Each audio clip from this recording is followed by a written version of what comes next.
Eccoci qui ragazzi, bentornati sul canale. Il nostro Napoli, i calciatori impegnati nelle rispettive nazionali, l'infortunio di Politano, le partite che ci aspettano in questo Tour de Force fino a ottobre inoltrato. Ne parliamo in questo video, andiamo ad analizzare un attimo la situazione, i tempi di recupero di Politano. Garcia ha una rosa super competitiva, quindi non ci vuole l'infortunio di Politano e non ci voleva assolutamente, però abbiamo le armi per poter affrontare tranquillamente questo filotto di partite.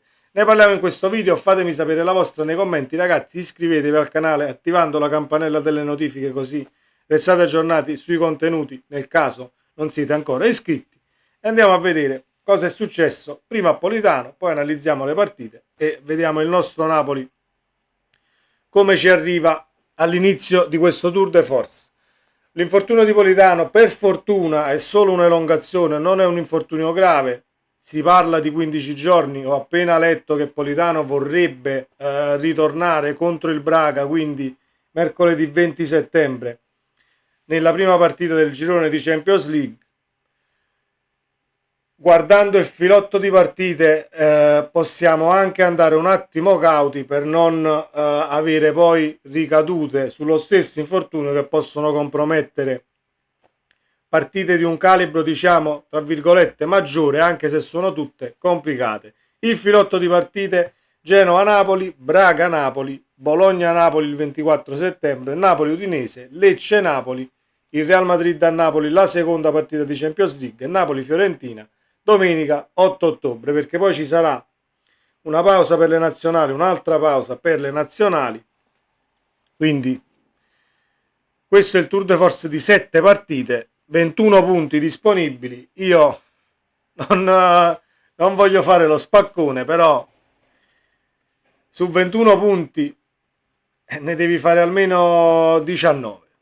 Assolutamente. Io vorrei nella più rosea diciamo previsione fare 6 vittorie e un pareggio su 7 partite. Mi rendo conto che è assolutamente complicato perché al di là del livello tecnico che è più alto in Serie A tra il Napoli e le squadre che andremo ad affrontare, a parte la Fiorentina nell'ultima giornata, devi andare però a Lecce e a Bologna, che sono due campi dove va benissimo il livello tecnico maggiore, ma devi comunque fare una grandissima partita per portar via punti, quindi non tanto semplice questo filotto di partite, però siamo il Napoli e non dobbiamo assolutamente perdere la fiducia nei nostri mezzi, tanto è vero che c'è l'infortunio di Politano, assolutamente, per come ha giocato Elmas contro l'Italia e per come l'ho visto pimpante a livello atletico, io è vero che devi giocare a Genova, ma la prossima io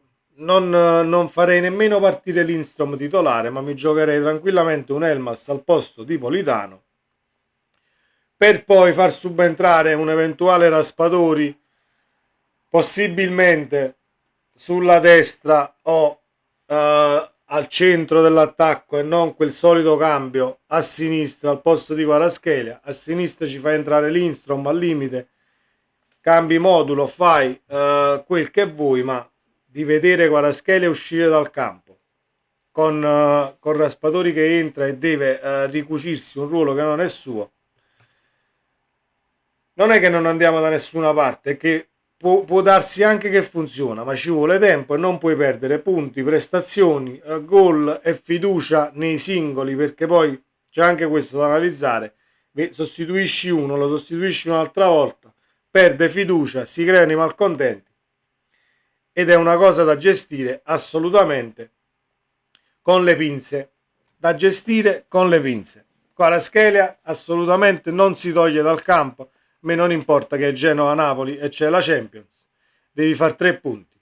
Devi fare 3 punti contro una squadra organizzata. È vero che tecnicamente siamo più forti, ma Gilardino ha già dimostrato dall'inizio del campionato di poter dare filo da torcere, soprattutto se si chiude a riccio. Squadra organizzata che sa benissimo cosa significa tenere le linee strette e corte e mettersi dietro la linea del pallone.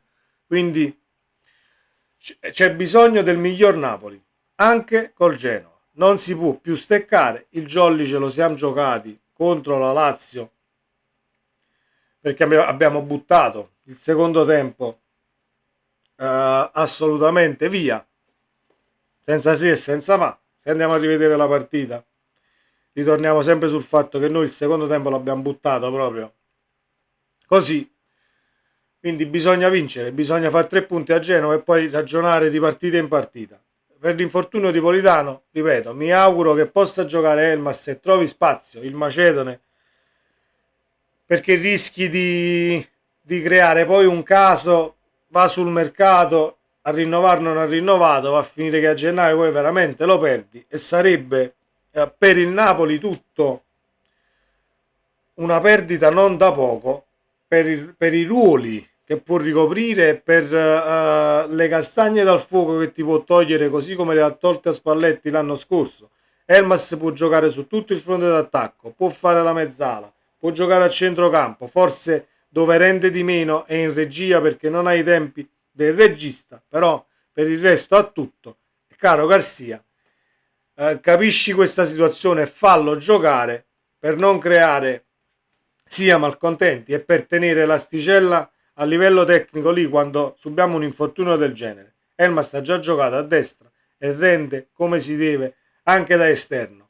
Avremo sicuramente più copertura sulla destra e meno superiorità nel puntare l'uomo, però mi tengo una copertura maggiore e un'imprevedibilità maggiore anch'essa con l'impiego di Elmas, piuttosto che lanciare così un Lindstrom nella mischia con 20 minuti giocati, dove poi i giornali esordio shock di Lindstrom, esordio horror perché al 96esimo lo dovevi buttare dentro, perché questo e perché quell'altro.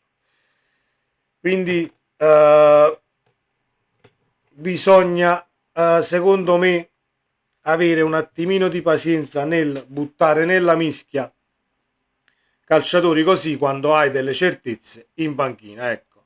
Per quanto riguarda gli impieghi nelle nazionali, Lobotka ieri ha giocato più di 75 minuti, Elmas l'abbiamo visto, stanno tutti bene, Rachmani l'abbiamo visto con il Kosovo, ha fatto un'autorete, però vista l'autorete comunque ci stanno le carambole in aria, eccetera eccetera. Osimhen in formissima con la Nigeria, 3 gol, uno in inserimento, uno su calcio di rigore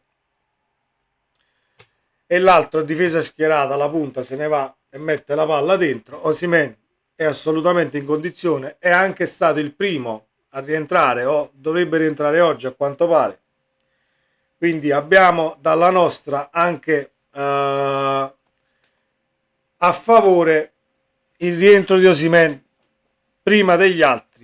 Si dice che l'ultimo a tornare a Napoli dovrebbe essere Olivera, quindi non schierabile col Genova, dovrebbe giocare Mario Rui e mi auguro che giochi Mario Rui anche se Olivera dovesse tornare in tempo, perché alternare i due terzini è stata l'arma in più, una delle armi in più anche del Napoli dell'anno scorso, non a caso, perché Spalletti non è che si alzava la mattina e diceva oggi gioca Rui, la prossima gioca Olivera, no, in base all'avversario e le caratteristiche del terzino, così come il dualismo Politano-Lozano, erano le uniche due situazioni dove c'erano incognite di formazione. Ogni volta, in base a chi sta sulla fascia, caratteristiche avversarie, si sceglieva il terzino sinistro e l'esterno destro d'attacco.